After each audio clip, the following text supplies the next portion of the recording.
Hello बच्चों, आज पढ़ेंगे विद्युत धारा। यह एक नया चैप्टर है। इसके पहले पढ़ाया गया था स्थिर वैद्युत के बारे में। स्थिर वैद्युत में होता था क्या कि आवेश जो थे वो स्थिर अवस्था में रहते थे। इसमें जो विद्युत धारा है, तो विद्युत धारा का मतलब कि यह आवेश के गतिशीलता के आधार पे है। क्या है? आवेश के गतिशीलता के आधार पे हम कह सकते हैं कि जो विद्युत धारा है वह आवेशों के प्रवाह से बनता है। किससे बनता है? आवेश का प्रवाह। ठीक है, आवेश के प्रवाह से हम जानेंगे कि विद्युत धारा कहते किसे हैं। जिससे हम सामान्य सी भाषा में समझें कि अगर 5 सेकेंड में 20 कूलाम आवेश प्रवाहित हो रहा है। कितना कूलाम? 20 कूलाम आवेश प्रवाहित हो रहा है, तो हम कहेंगे 1 सेकेंड में कितना कूलाम आवेश प्रवाहित होगा। तो 20 से 5, 20 में 5 से क्या हो जाएगा? भाग हो जाएगा। 5 सेकेंड से भाग हो जाएगा तो कितना आ जाएगा? 4। यानी कि हमने क्या कहा कि कूलाम में हम समय से भाग कर रहे हैं। क्या कर रहे हैं? आवेश में समय से भाग कर रहे हैं। तो क्या आ जा रहा है? हमारा 1 सेकेंड में प्रवाहित आवेश की संख्या निकल जा रही है। तो हम विद्युत धारा की परिभाषा कहते हैं कि एकांक आवेश एकांक समय अंतराल में किसी बिंदु से होकर के गुजरने वाले आवेश को विद्युत धारा कहते हैं। जैसे यहाँ आप देख सकते हैं कि 1 सेकेंड में कितना आवेश प्रवाहित हो रहा होगा? 4। तो यह 4 जो है वो क्या होगा? धारा होगा, जिसे अभी हम देखेंगे परिभाषा के रूप में। हम क्या कहेंगे विद्युत धारा की परिभाषा? कि किसी चालक से या चालक के किसी बिंदु से चालक के किसी बिंदु से एकांक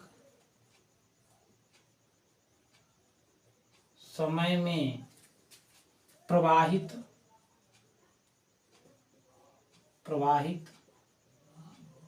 आवेश को विद्युत धारा कहते हैं। आवेश को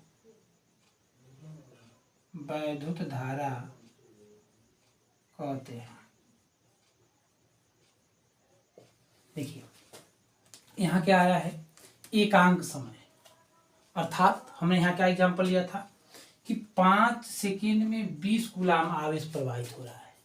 तो 1 सेकेंड में कितना कूलाम आवेश प्रवाहित होगा? 1 सेकेंड बराबर क्या हो जाएगा? 20 कूलाम बटे 5। 5 का भाग पड़ जाएगा, यानी कि यह 4 जो होगा वो क्या होगा? धारा होगा। इस चालक में एकांक समय में यह 1 सेकेंड हुआ।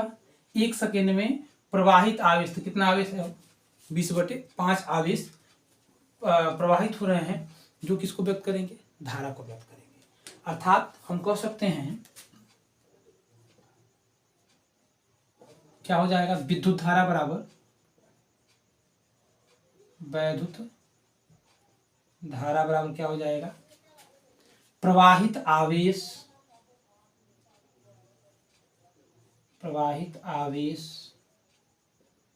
बटे क्या हो जाएगा? समय। या धारा को व्यक्त करते हैं हम किससे? I से। I बराबर हो जाएगा क्या? प्रवाहित आवेश का मतलब Q और समय का मतलब T। समय का मतलब क्या हो जाएगा? T। मतलब परिभाषा हमारा क्या निकला कि एकांक समय अंतराल में किसी बिंदु से होकर के जाने वाले आवेशों की संख्या को क्या कहते हैं? विद्युत धारा कहते हैं। या Q जो होगा वो किसमें होगा? आवेश का मात्रक होता है कूलाम और समय। यानी कि हम विद्युत धारा का जो मात्रक है उसको हम लिख सकते हैं क्या? वैद्युत धारा का मात्रक हो जाएगा क्या? Q कूलाम बटे T सेकेंड।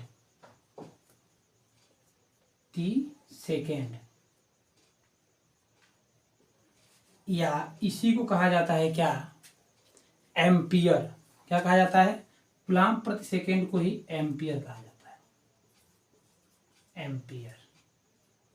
ठीक है, मात्रक विद्युत धारा का क्या आ गया, एम्पियर। ठीक है, अब देखेंगे हम कि देखेंगे फिर एक बार पुनः क्या है परिभाषा, क्या विद्युत धारा का, विद्युत धारा की परिभाषा है कि चालक के किसी बिंदु से एकांक समय अंतराल में प्रवाहित आवेश को क्या कहते हैं, विद्युत धारा कहते हैं। जैसे अब समझिएगा, मान लीजिए यह कोई चालक हो, यह कोई क्या हो, चालक हो।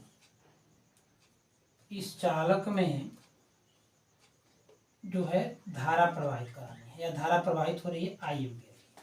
तो इस चालक से जितने एक सेकेंड में, इस चालक से एक सेकेंड में जितना आवेश प्रवाहित होगा वो क्या कहलाएगा, विद्युत धारा कहलाएगा।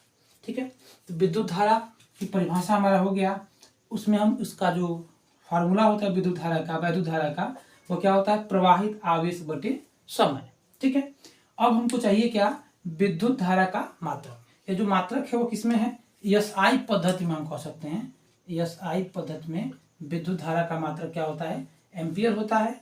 ऐसे तो कूलाम प्रति सेकेंड होता है, लेकिन एम्पियर नामक वैज्ञानिक ने इसको जो है इसका जो है खोज किया था, इसलिए उसका मात्रक क्या हो जाता है, एम्पियर हो जाता है। अब हमारी बात आती है कि एक एम्पियर किसे कहेंगे। अब देखेंगे एक एम्पियर किसे कहते हैं। देखिए, अगर हमारा क्या है, आई बराबर क्यू बटे टी, देखिए स्मॉल रहेगा, कैपिटल नहीं, स्मॉल लिखते हैं। आई इक्वल टू क्या हो जाएगा, Q upon T, Q coulomb second. अगर कहा जाए कि क्यू बराबर क्या हो, एक कूलाम आवेश हो, क्यू बराबर क्या हो, एक कूलाम आवेश हो, और समय बराबर भी क्या हो, एक सेकेंड हो, तो परिपथ में बहने वाली धारा का मान क्या हो जाएगा, 1 एम्पियर हो जाएगा। परिपथ में बहने वाली धारा का मान क्या हो जाएगा, 1 एम्पियर हो जाएगा। जब किसी परिपथ में एक सेकेंड में 1 कूलाम आवेश प्रवाहित हो, उसको क्या कहा जाता है, वह हम कहेंगे क्या, कि उस परिपथ में 1 एम्पियर की धारा प्रवाहित हो रही है। ठीक है, फिर एक बार फिर पुनः सुनेंगे कि एकांक समय में 1 कूलाम आवेश किसी परिपथ में प्रवाहित हो रहा हो, तो उस परिपथ में धारा का मान क्या होगा, 1 एम्पियर होगा। ठीक है, अब हम जानेंगे कि जो है विद्युत धारा की दिशा क्या होती है। विद्युत धारा की दिशा, वैद्युत धारा की दिशा, विद्युत धारा की दिशा देखेंगे कि जो विद्युत धारा की दिशा होती है वह बैटरी के धन टर्मिनल से, बैटरी के धन ध्रुव से ऋण ध्रुव की तरफ।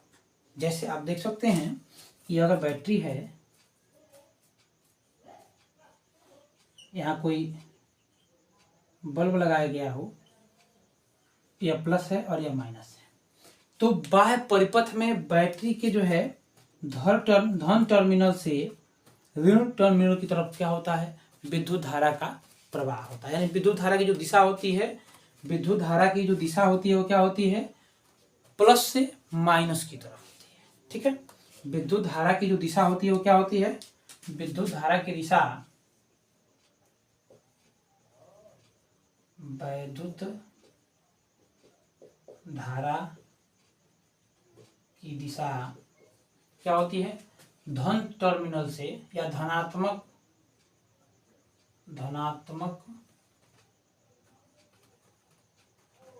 टर्मिनल से ऋणात्मक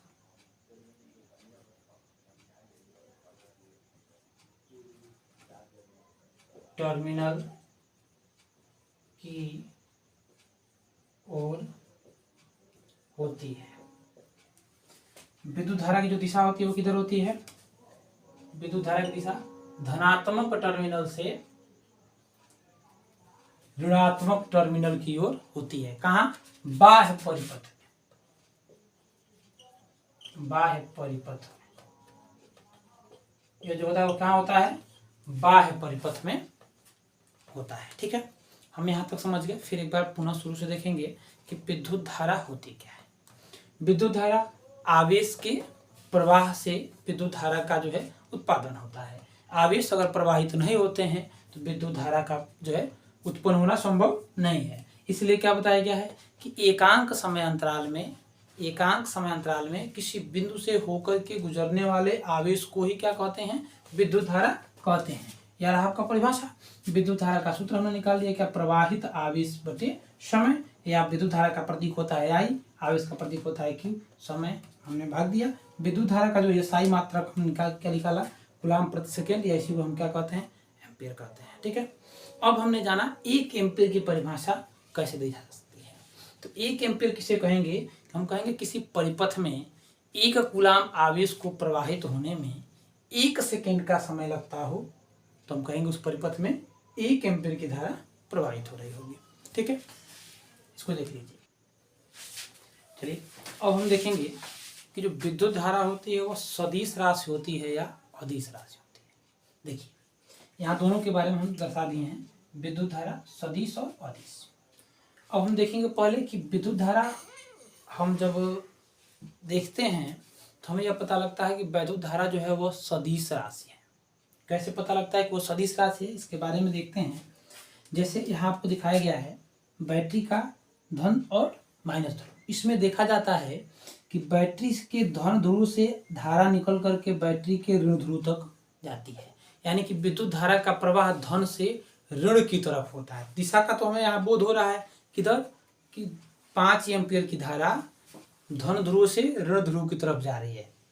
देखिए यहाँ हमको सदिश और अदिश का मतलब क्या होता है कि सदिश में जिसमें दिशा हो,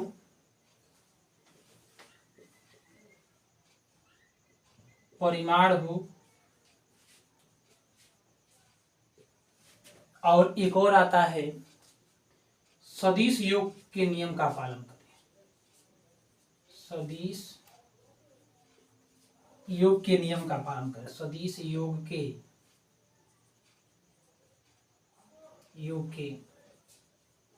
नियम का पालन करें। अदिश में क्या होता है? आप परिभाषा जानते होंगे कि जिसमें केवल परिमाण हो, दिशा उषा की आवश्यकता नहीं पड़ती है, परिमाण। तो अब हम देखेंगे तो इस परिपथ में धारा 5 एम्पियर की मान लीजिए बह रही हो, तो 5 एम्पियर की धारा बह रही है तो परिमाण हमारा मिल गया। विद्युत धारा की दिशा भी मिल रहा है कहाँ से? प्लस से माइनस की तरफ। इसलिए तो हमें यह देखने पर पता लगा कि विद्युत धारा कौन सी राशि है? विद्युत धारा सदिश राशि है। लेकिन ऐसा होता नहीं है, यह हमारा क्या है? भ्रम है। क्यों? क्योंकि इसमें जो तीसरा कंडीशन है विद्युत धारा सदिश योग के नियम का पालन नहीं करती है। अब आप जानेंगे कि सदिश योग का नियम क्या होता है। हम सामान्य से एक एग्जाम्पल लेंगे। एक जो है 5 न्यूटन, 5 या कोई जो है ठोस कोई वस्तु लेते हैं। इस ठोस वस्तु पर 5 न्यूटन का बल इधर लगाते हैं और 5 न्यूटन का बल इधर लगाते हैं। ठीक है, दोनों दिशा में 5 न्यूटन का बल लगाने से वस्तु की स्थिति में कोई परिवर्तन नहीं होता है। वस्तु की स्थिति में कोई परिवर्तन नहीं होता है। वस्तु जहां की तहां बनी रहती है अपने स्थिर अवस्था में। तो यानी हम इसमें कह सकते हैं कि इसका जो इस वस्तु पर लगने वाला जो नेट बल है वह शून्य हो जा रहा है। नेट बल शून्य क्यों हो जा रहा है? क्योंकि 5-5 न्यूटन का बल दोनों विपरीत दिशा में है। अगर इस पर एक दिशा में अगर 6 न्यूटन का बल हम कर दें तो हम कह सकते हैं कि यह जो वस्तु है वह इस दिशा की तरफ जाएगी। लेकिन दोनों का जो परिमाण समान होने के कारण इसका जो नेट बल है वह क्या हो जाएगा? शून्य हो जाएगा। यानी कि जो सदिश योग इसका हम कहेंगे, हम अगर देखें कि इस पर जो है एफ नेट कुल बल इस पर लगने वाला जो हो क्या हो तो हो जाएगा F1। अगर मान लीजिए इसको हम F1 से प्रदर्शित करते हो और इसको F2 से, तो नेट बल जो F होगा वह F1 प्लस माइनस F2, और दोनों का मान क्या है हमारा F1 माइनस F2। F1 का मान है कितना 5 न्यूटन और F2 का मान है क्या 5 न्यूटन। तो क्या हो जाएगा हमारा F नेट इक्वल टू 0, यानी कि इस पर लगने वाला जो बल होगा वो क्या हो जाएगा 0 हो जाएगा। यानी कि यह सदिश योग के नियम का पालन कर रहा है, इसलिए हम बल को क्या कहते हैं सदिश राशि कहते हैं। लेकिन विद्युत धारा में ऐसा नहीं होता है। देखिए विद्युत धारा में क्या होता है, अगर जैसे देखिए आपके घरों में समांतर क्रम में परिपथ बनाए जाते हैं, विद्युत धारा को जोड़ा जाता है, एक तार आता है, एक तार मान लीजिए ऐसे आया, इसमें 10 एम्पियर की धारा प्रवाहित हो रही है। कितने एम्पियर की धारा प्रवाहित हो रही है 10 एम्पियर की धारा प्रवाहित हो रही है। अब यहाँ से क्या होता है कि इसको हम 2 भागों में बांट देते हैं। इसको कितने भागों में बांट देते हैं 2 भागों में। हमने ऐसा माना कि 5 न्यूटन का धारा 5 एम्पियर की धारा इस दिशा में जा रही है और ठीक 5 ही एम्पियर की धारा इस दिशा में जा रही है। जैसा कि अभी हमने बल का लिया था, एक किसी वस्तु थी, इस वस्तु पर 5 न्यूटन का बल इधर लग रहा था और 5 ही न्यूटन का बल इधर लग रहा था। तो इस वस्तु पर जो नेट बल था वो कितना था 0 था। उसी प्रकार अगर यह सदिश नियम का अगर पालन करती, सदिश योग के नियम का पालन करती, तो इसमें भी धारा बहता नहीं। लेकिन होता ऐसा नहीं है। अगर इसमें हम कोई उपकरण यहाँ लगा दिए हों, मान लीजिए कोई बल्ब लगा दिए हों और यहाँ भी कोई एक बल्ब लगा दिए हैं, तो इधर भी ये जो परिपथ है वो पूर्ण रूप से बना हुआ हो, तो इस बल्ब में 5 एम्पीयर की धारा आती है और यह बल्ब जलता है। इस बल्ब में भी 5 एम्पीयर की धारा जाती है, वो बल्ब जलता है। अर्थात यहाँ हम देख सकते हैं कि ये जो 10 एम्पीयर की धारा जा रही है, ये 10 एम्पीयर की धारा 2 अलग अलग दिशा में बढ़ जा रही है, 5 एम्पीयर इधर और 5 एम्पीयर इधर। तो अगर यह सदिश नियम का, सदिश योग के नियम का पालन करती, तो दोनों दिशाओं में जब 5 एम्पीयर की धारा बहने के कारण यह क्या हो जाता, धारा का मान 0 हो जाता, और जो अभी हमारा उपकरण लगा हुआ है वह उपकरण हमारा कार्य नहीं करता। जो भी उपकरण हमारे द्वारा लगाया गया है वो उपकरण कार्य नहीं करता। लेकिन ऐसा नहीं होता है। क्या होता है कि यह उपकरण हमारा कार्य करता है। हमारे जो है, अब देखिए यह तार अगर मान लीजिए यहाँ से 10 एम्पीयर की धारा 5 इधर बटा 5 इधर बटा, यह आगे जाकर के फिर ये भी हो सकता है कि बट जाएगा अलग अलग परिपथ में, अलग अलग 2 भागों में, 4 भागों में, 8 भागों में, 10 भागों में बढ़ता जाता है और धारा का मान 0 नहीं होता है। धारा का मान उसमें उसी के अनुसार जो है अनुरूप बदलता रहता है। इसलिए हम कह सकते हैं कि जो विद्युत धारा है वह क्या है, एक अदिश राशि है। विद्युत धारा कौन सी राशि है बाबू, विद्युत धारा एक अदिश राशि है, क्योंकि हम इसका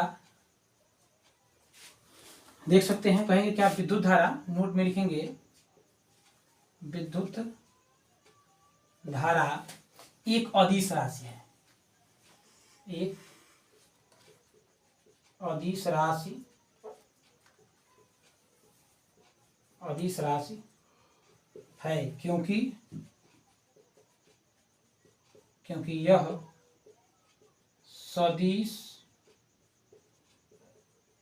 योग के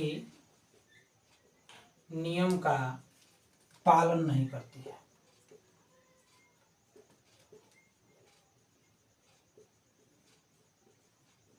सदिश योग के नियम का पालन नहीं करती है।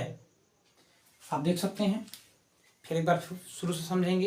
विद्युत धारा आवेश के प्रति एकांक सेकेंड में, प्रति एकांक समय में किसी बिंदु से होकर के जाने वाले आवेश को हम क्या कहते हैं, विद्युत धारा कहते हैं। विद्युत धारा का एसआई मात्रक हमने निकाला क्या, एम्पियर। विद्युत धारा की दिशा हमने निकाला, विद्युत धारा की दिशा धन टर्मिनल से ऋणात्मक टर्मिनल की ओर होता है, बाह्य परिपथ में। कहाँ, बाह्य परिपथ में, आंतरिक परिपथ में, यानी बैटरी के अंदर जो है विद्युत धारा ऋण टर्मिनल से धन टर्मिनल की ओर होता है और बाह्य परिपथ में धन से ऋण की तरफ होता है। और विद्युत धारा हम देखें कि विद्युत धारा, यह देखिए सबसे इंपॉर्टेंट है, हमें यह भ्रमित करता है विद्युत धारा कि सदिश राशि है कि अदिश राशि है। विद्युत धारा कौन सी राशि है, अदिश राशि है। भ्रमित होते हैं हम कि यह सदिश राशि होगी, क्योंकि इसमें दिशा भी दिखाता है धन टर्मिनल से ऋण टर्मिनल की तरफ, लेकिन ऐसा कुछ नहीं है। विद्युत धारा क्या है? अदिश राशि है, केवल इसमें परिमाण होता है, इसमें कोई दिशा नहीं होता है। क्यों यह अदिश राशि है? क्योंकि यह सदिश योग के नियम का पालन नहीं करती है। ठीक है, इसको आप स्क्रीनशॉट ले लीजिए।